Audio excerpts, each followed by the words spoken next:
2005 से आप कांग्रेस के उम्मीदवार थे और नामांकन आखिर में आपने वापस लिया है और बीजेपी को समर्थन दिया, क्या कुछ कारण इसके पीछे रहे? सर ऐसा है, मैंने पिछले 1-1.5 साल से मैं मेहनत कर रहा हूँ अपनी पार्टी के लिए। वार्ड नंबर 5 में जब कांग्रेस का कोई भी वहाँ पे नहीं था तो अकेला मैं ही था जिसने कांग्रेस का झंडा उठा के घर घर जाकर अपनी टीम तैयार करी थी और टीम मेरी आज भी तैयार थी। उसके बावजूद मेरी मेहनत को देख के मुझे वरुण जी ने, डिम्पी जी ने, इन सब ने मेरा सहयोग दिया, मेरे को टिकट दिया। मैं उनका बहुत बहुत धन्यवाद भी करता हूँ। लेकिन आज मुझे हमारे मौजूदा एमएलए साहब ने कोठी में बुला के हमें प्रेशराइज किया इन चीज़ों को लेकर भी, आप अपना नामांकन वापस ले लीजिए और समर्थन आज़ाद उम्मीदवार को दे दीजिए। मैं ये जानना चाहता हूँ, अगर समर्थन वहाँ देना था तो मुझे टिकट क्यों दी? बिठाना था तो आज़ाद उम्मीदवार को बिठाते, कांग्रेस पे क्यों दबाव दिया? हमारी ईमानदार की छवि है, हमारे बुजुर्ग भी ईमानदार थे, मेरे फादर साहब भी ईमानदार हैं, मैं भी ईमानदार हूँ।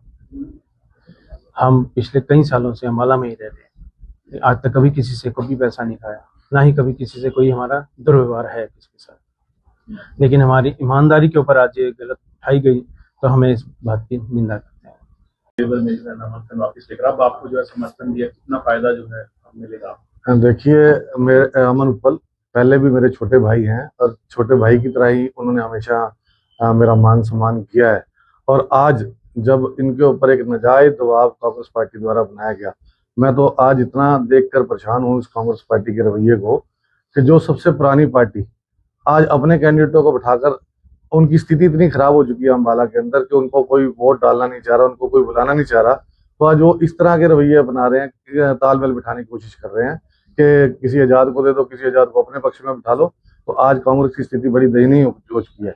और जहां तक भाई अमन उपल की बात करो, ये बड़ी सच्चाई की बात है कि जब भाजपा के अंदर में आया था आज से लगभग 1.25 साल पहले, तो कांग्रेस का झंडा उठाने वाला वार्ड में कोई नहीं था। लेकिन आज हमारे छोटे भाई ने पूरी मेहनत करके कांग्रेस का झंडा बुलंद करने की कोशिश की और घर घर जाकर अपनी आवाज रखी, बात की। लेकिन आज कांग्रेस ने उसकी पीठ पर छुरा घोंपने का काम किया।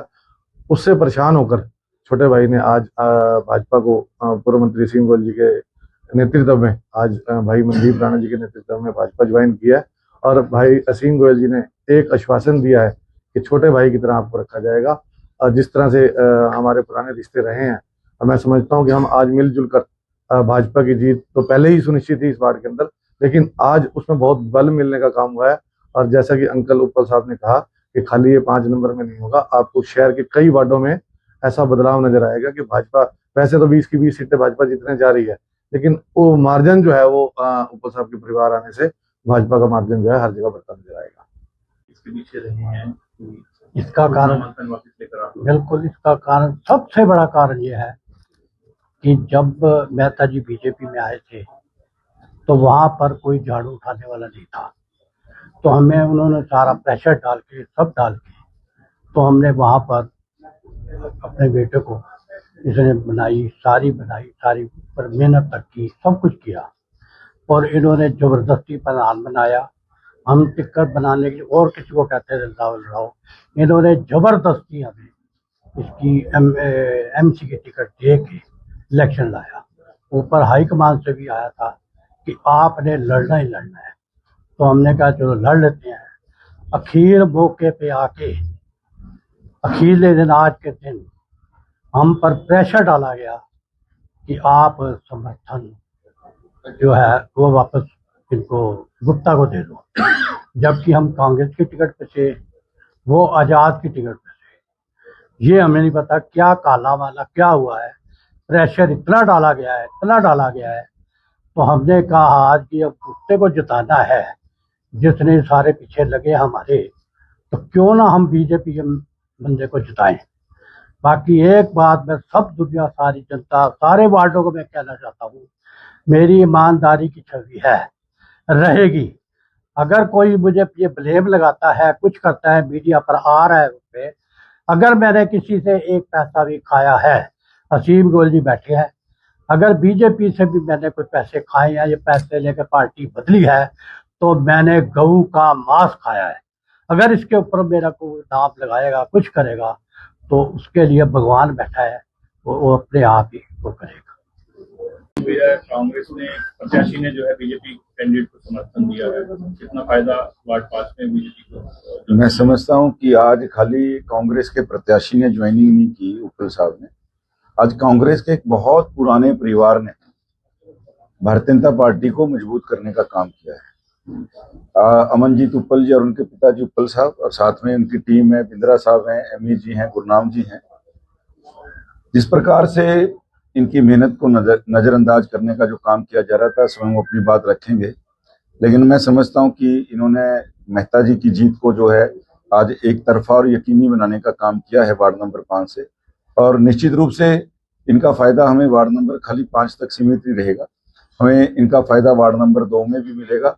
और जिस प्रकार से इनका सामाजिक संपर्क है, निश्चित रूप से जो है पार्टी को एक नई मजबूती मिली है भारतीय जनता पार्टी को। बीजेपी के कुछ कैंडिडेट भी नाराज थे, वो मान गए हैं, वो भी जो है उन्होंने क्या नामांकन वापस ले लिया। देखिए, भारतीय जनता पार्टी के जो कुछ कार्यकर्ता टिकट ना मिलने से उन्होंने आजाद जो है नामांकन किया था, लेकिन मैं समझता हूं कि सुबह का भूला और शाम से पहले घर वापस आ जाए तो उसको भूला नहीं कहते।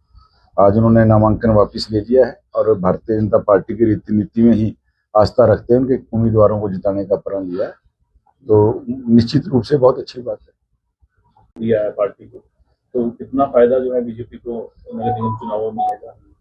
बिल्कुल, जो हमारे साथी जिन्होंने अभी भारतीय जनता पार्टी को ज्वाइन किया, उनके आने से भारतीय जनता पार्टी कई वार्डों में मजबूत तो होगी, और इससे ये प्रतीक भी होता है कि जिस प्रकार से ये कांग्रेस की बौखलाहट है, कभी आपने देखा होगा 3 दिन पहले भी किसी वार्ड से टिकट किसी को दे दिया, दोबारा फिर बदल दिया, तो आज फिर उन्होंने ऐसी हरकत की कि भी इंडिपेंडेंट कैंडिडेट को कांग्रेस का समर्थन देने की बात कही। तो ये कोई छोटी बात नहीं, जिस चुनाव चिन्ह के ऊपर कांग्रेस चुनाव लड़ती है, उस जिस व्यक्ति को कांग्रेस का हाथ का पंजा लेकर के जिसने लोगों के बीच में जाना था, जो वोट की अपील कर रहा था, उसको ये बोला गया कि वो इंडिपेंडेंट व्यक्ति को जाकर के चुनाव में समर्थन करें। तो आप ये मान करके चलिए, कांग्रेस का जो सुपड़ा है अम्बाड़ा से साफ होने वाला है। सभी 21 की 21 सीटें 20 पार्षदों की और एक मेयर की लेकर के भारतीय जनता पार्टी बड़ी मजबूती से अम्बाड़ा के अंदर कमल खिलाने का काम। जब हमारे बेटों को किया, मैंने इन 4-5 जो आज हमारा प्रचार के लिए गलत कर रहे हैं, वो अपना ये कहते हैं बंटी जी हुए, विनोद तिवारी जी हुए या और जो हुए, इनको सबसे पहले कहा था ये आप टिकट लड़ना है, चुनाव लड़ना है, लड़ लो। किसी ने नहीं कहा हम चुनाव नहीं लड़ेंगे, आप लो, ये सबको कहा है। और आज इन्होंने सब ने मिलकर ऐसा प्रोग्राम बनाया है, मेरे पीठ पर छुरा मारा है। जो छुरा जो मारा है, ये छुरा बर्दाश्त नहीं होगा। सारे वार्डों में जा के मैं अपना ये बताऊंगा और ये काम करूंगा, और सब वार्डों में मैं ये इसका प्रचार करूंगा जो इन्होंने ये काम किया है, बड़ा गलत किया है।